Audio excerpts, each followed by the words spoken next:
लालगंज प्रखंड क्षेत्र में जितने भी खुदरा खाद्य व्यवसायी हैं, उन्हें अभी खाद बेचना घाटे का सौदा हो रहा है। बताया गया कि यूरिया के एक बोरे की कीमत सरकारी रेट के अनुसार 266 रुपया 50 पैसा में ही बेचना है, जिससे दुकानदारों को प्रति बोरा काफ़ी नुकसान का सामना करना पड़ रहा है। दुकानदार एक तो घाटा सहकर यूरिया बेच रहे हैं, ऊपर से ग्राहक लोग का अपशब्द भी सुनना पड़ता है। यहाँ तक कि किसी ग्राहक द्वारा बेवजह पदाधिकारी को शिकायत की जाती है तो तुरंत खुदरा दुकानदारों पर कार्रवाई शुरू हो जाती है। इन्हीं सब समस्याओं को लेकर आज शुक्रवार के शाम में लालगंज बस स्टैंड के पास सुचिता कॉम्प्लेक्स में सभी प्रखंड भर के खुदरा खाद्य व्यवसायियों ने एक बैठक का आयोजन किया, जिसकी अध्यक्षता सामाजिक कार्यकर्ता ओम प्रकाश शुक्ला ने की। बैठक में यह प्रस्ताव रखा गया कि कृषि मंत्री बिहार सरकार कुमार सर्वजीत को एक पत्र भेजी जाए, जिसमें अपनी समस्याओं को अंकित किया जाए। सभी दुकानदारों ने इस बात में हामी भरी और एक पत्र तैयार किया गया कृषि मंत्री बिहार सरकार के लिए, जिसमें लिखा गया कि सरकार ने जो मूल्य निर्धारित किए हैं बेचने के लिए, उसी मूल्य पर खाद बिकेगा, बशर्ते दुकानदारों को कुछ उसमें मुनाफा भी बचना चाहिए, क्योंकि कोई भी दुकानदार अपना घाटा सहकर क्यों व्यापार करेंगे। साथ ही यह भी लिखा गया कि किसी भी अफवाहों पर ध्यान न दिया जाए और किसी भी विषय पर पूरी तरह सत्यता की जांच हो, उसके बाद ही कार्रवाई में कदम आगे बढ़ाया जाए। क्योंकि कभी कभी ऐसा होता है कि कोई भी ग्राहक उधार ले जाते हैं खाद खरीद के, और जब पैसे देने की बारी आती है तो जाकर पदाधिकारी के पास अनर्गल शिकायत कर देते हैं, जिसे दुकानदारों पर कार्रवाई होने की आशंका रहती है।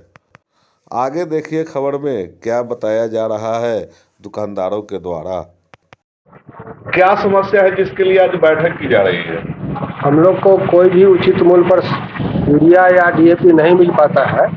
उसी के बारे में है कि हम लोग को परेशान किया जाता है और उचित मूल्य पर हम लोग को मिले, जो हम लोग भी यूरिया का जो रेट है उस पर हम बांट सकें। सभी होलसेलर लोग उस पर बात पर सुनवाई करें, यही मांग है हम लोग का। लालगंज प्रखंड में कितने हैं रजिस्टर्ड दुकान जिसमें यूरिया की सप्लाई होती है? लगभग 35 दुकानदार हैं जो लाइसेंसी हैं। वहाँ से जो रेट मिलता है, क्या उस रेट में आप लोग को यहाँ ये बेचने में सुविधा मिल रही है कि नहीं? नहीं नहीं, हम लोग को जो रेट मिल पाता है उसमें यहाँ डीओ रेट पर बेचने में असुविधा है। 267 रुपया में वो मिल नहीं पाता है, कोई भी होलसेलर दे नहीं पाते हैं कोई भी रिटेलर को। अभी यूरिया के बोरी के साथ कोई प्रोडक्ट भी दिया जा रहा था, हाँ, इसके बारे में क्या? यूरिया के साथ में टैगिंग भी मिल रहा है। 100 बोरा पर 5000 का नैनो यूरिया साथ में दिया जा रहा है। तो क्या उसको बेचने के लिए बाध्य किया जा रहा है या फिर यूरिया के खरीद बिक्री में क्या समस्या आ रही है? समस्या है कि सरकार तय किए हुए है कि एफओआर मिलना चाहिए और काउंटर तक 250 तक मिले और 66 में बांटना, उससे ज़्यादा में नहीं बांटना है। लेकिन हम लोग को उस रेट में नहीं मिल पाता है। 300 से भी ऊपर पड़ जाता है। गाड़ी का भाड़ा लग जाता है, उसके बाद 6 रुपये पलदारी लग जाता है, जिसके कारण हम लोग कभी भी उचित रेट पर बेचने में बाध्य हैं और बेचते हैं तो उसमें 40 से 50 रुपये बोरा पर खर्च पड़ जाती है और लॉस हो जाती है। उसी के साथ अगर टैगिंग हो जाती है, अगर नैनो है और कोई प्रोडक्ट अगर टैग हो जाती है तो समझिए कि 60 से 70 रुपया पॉकेट से जाता है। यही प्रॉब्लम आती है। अभी आप लोग यहाँ इकट्ठे हुए हैं कृषि मंत्री बिहार सरकार को आवेदन देने के लिए, तो उनसे क्या मांग कर रहे हैं? हम पिछले बार भी हम कृषि मंत्री जी से मिले थे, हम लोग टीम गए थे, तो वो बाइकाट कर दिए कि हमारी बस की बात नहीं है। लेकिन हम चाहते हैं कि जब कहते हैं कि बिहार की नियमावली के अनुसार अगर बंटना चाहिए तो बिहार का नियमावली स्पेशल उनको बनाना भी चाहिए कि 1985 का रेट तय है, खर्च जो रखा हुआ है, क्या 1985 वाला ही महंगाई है अभी? उसको अभी का महंगाई से उसका रेट तय होना चाहिए, जिसके कारण अगर दूसरे भाड़ा तय होना चाहिए, जिसके कारण अगर डीलर को भी दिक्कत नहीं हो और रिटेलर को भी दिक्कत नहीं हो।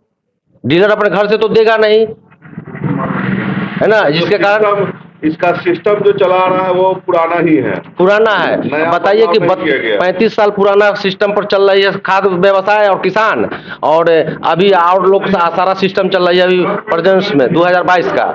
तो बताइए इस पर हमारे ही गांव से, हमारे ही घर से कोई मंत्री बन रहा है, कोई नेता बन रहा है, कोई अफसर बन रहा है, हमारे ही गांव से है, कोई अमेरिका इंग्लैंड से नहीं है। लेकिन ये सारे परेशानी हमारे गांव के गरीब किसान और व्यवसाय वाले को पड़ रहा है।